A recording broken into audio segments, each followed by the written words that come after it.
In 2021, Davante Adams was trying to make Packers history. In his 8th season, he was a top receiver in the league, but still hadn't crossed the 200 receiving yards in a game mark. In a tough matchup against Joe Burrow's Bengals, Green Bay was down 7-0. On a big 3rd and 12, Adams' elite route running earned him a near 35-yard gain. The drive stayed alive, and Green Bay later scored. Then, another strike to Adams sent him over 100 yards, all in just the first half. Davante's dominance was on full display. This was his chance to break 200 receiving yards in a game. But would he be able to beat Cincinnati's halftime adjustments? 1992, on the night before Christmas, Davante Adams was born. But all through East Palo Alto, there was a sense of tension. The city was dubbed the murder capital of the country. It saw 42 murders committed in its 2.5 square miles that year, the worst per capita rate in America. And it didn't get better anytime soon. Needless to say, Davante Adams had a tough upbringing in that area. He was one of 4 kids. His brother and 2 sisters were raised by mother Pamela Brown and father Douglas Adams. Davante's dad motivated him to get into sports, but football wasn't his first love. It was basketball. Adams was a hooper. In high school, he played on the varsity team every year. His senior year, he was averaging 9 points, 6 rebounds, and 5 assists per game, and was a 2-star recruit. He wasn't serious about football until his last year. Davante was a 2-way starter for his football team as a senior. As a receiver, he had 64 receptions, 1,094 yards, and 12 touchdowns. As a cornerback, he had 44 tackles, 2 forced fumbles, and 1 interception. Even with his athletic dominance, he wasn't highly recruited because he struggled academically. Big schools were not interested in players with poor grades, so Davante began working twice as hard on his schoolwork. With that determination, Adams improved his grades just enough to get some interest from D1 programs. The school he chose? Fresno State. In college, Adams redshirted as a true freshman, but the next year when he started playing, his potential as an elite receiver was on quick display.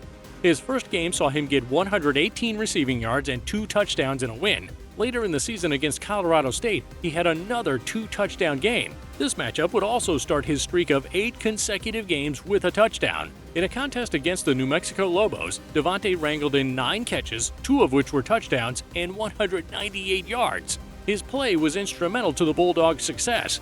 In his freshman year, he totaled 102 receptions for 1,312 yards and 14 touchdowns.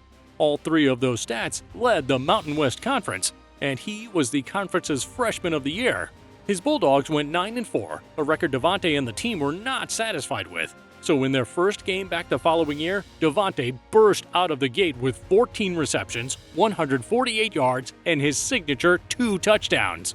His Bulldogs barely won that game 52-51, so they needed everything out of Davante for that one. In their 3rd game of the season, he notched 12 receptions for 110 yards and 1 touchdown in another close contest, beating the Boise State Broncos 41-40. Davante was crucial to the team's success as they went 11-2.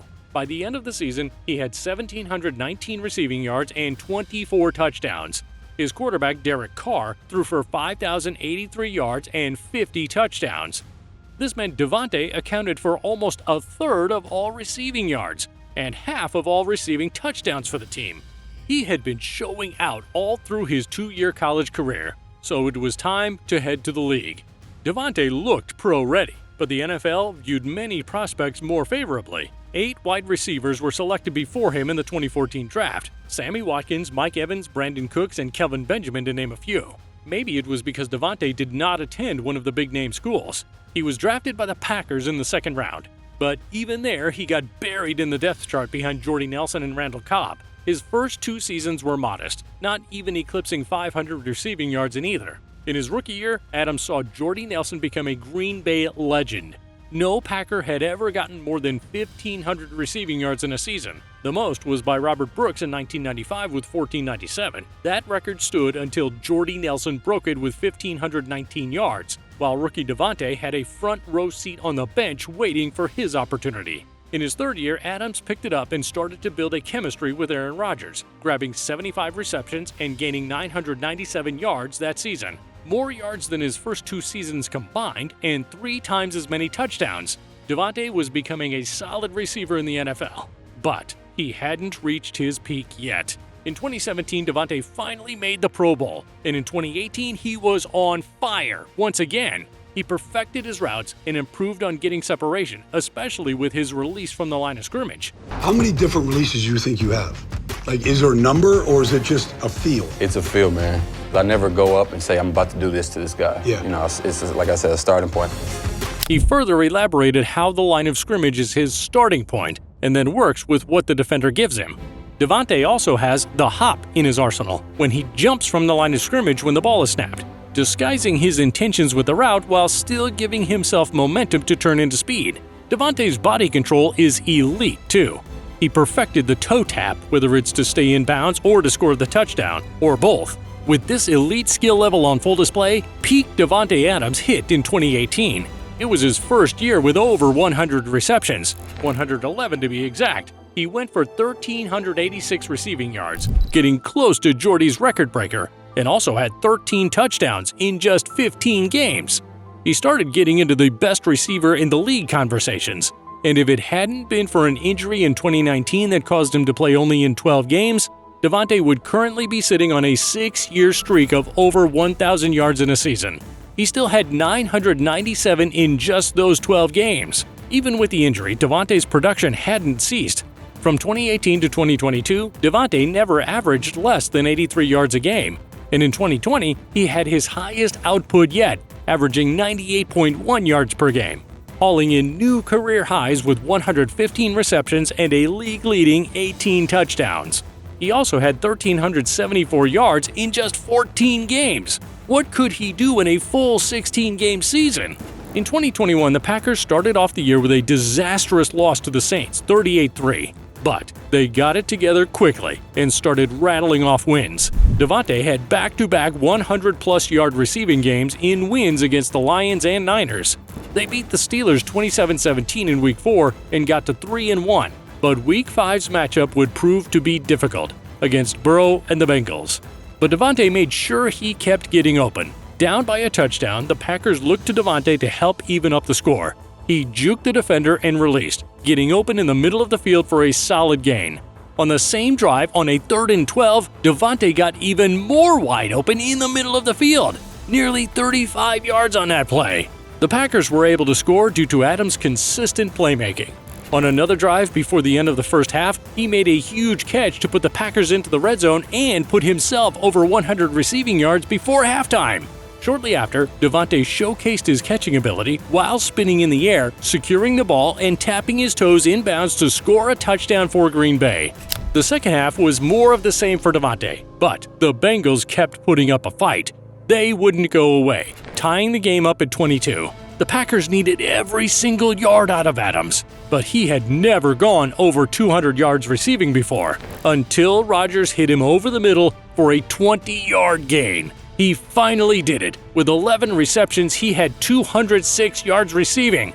The game went into overtime, and the Packers finally won it with a field goal. His 2021 season kept going strong.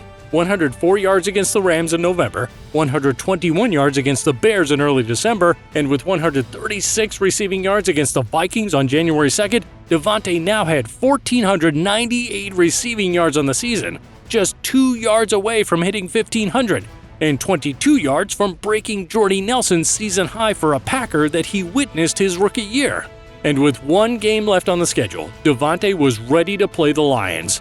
Early in the first quarter, he kept the Packers' drive alive on a 3rd and 4 and also broke 1,500 yards.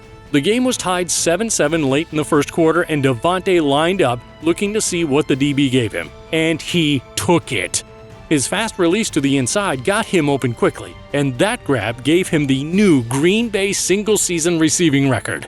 Davante tacked on a few more catches, finishing with 6 receptions and 55 yards on the night, totaling 1,553 receiving yards on the season. He also had 123 receptions and 11 touchdowns, helping his team to a 13-4 record and winning the division. Davante had the best season a wide receiver for Green Bay has ever had. Is it safe to say he was the best Packer receiver ever? It may be, but that was also his last season with the team. The next year, he was shipped off to Vegas to be reunited with college teammate Derek Carr. And though Carr was not part of the team for long and the Raiders didn't look to have much success, Davante still had a fantastic season in 2022 that went under the radar. With 1,516 receiving yards and a league-leading 14 touchdowns, 2023 saw Davante go over 1,000 yards receiving once again, but it hasn't looked quite the same. Davante seems to still be at an elite level, but he's on a team that may just be wasting his talent. A lot of people are hoping another team comes calling, maybe a team with Super Bowl aspirations, maybe a team with a former teammate named Aaron Rodgers. Could Davante be looking to head to the Jets to see if he and Rodgers could bring back the good old days? All we know is that it will be a long time before a receiver consistently dominates like Davante Adams did in Green Bay. This is The Gridiron.